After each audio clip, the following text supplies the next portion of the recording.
তারা এই গুন্ডামি পান্ডামির সাথে জড়িত।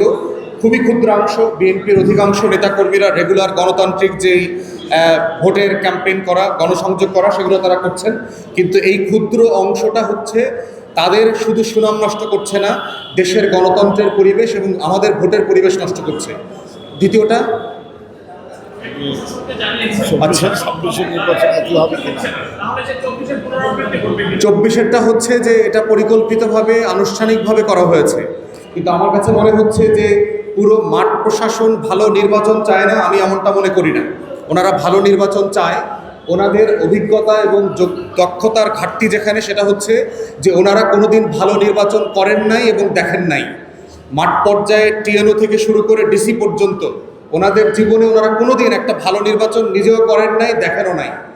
এবং নির্বাচন কমিশনের যারা কর্মকর্তারা আছেন তারাও অলমোস্ট সবাই কোনোদিন ভালো নির্বাচন করেন নাই, দেখেন নাই। কারণ 2001-এর পরে কোনো ভালো নির্বাচন হয় নাই। অতএব সেই বাস্তবতায় তাদের অভিজ্ঞতার সিরিয়াস ঘাটতি আছে। আর দ্বিতীয়ত হচ্ছে একটা নিজের কেরিয়ারের শঙ্কা আছে। সবাই যার যার পদ, পদবি, কেরিয়ার, আগামীতে যদি এই দলের নেতাকর্মীদেরকে এখন গ্রেফতার করি, তারা যদি ক্ষমতায় যায় তাহলে তো আমার উপরে বদলা নেওয়া হবে। এই আশঙ্কাটা, ভয় তাদের মধ্যে আছে। এই জন্য প্রশাসনের উপরের দিকে যে পরিমাণ ডিসাইসিভ অ্যাকশন আমরা চাচ্ছি, সেই ডিসাইসিভ অ্যাকশনটা দেখতে পাচ্ছি না।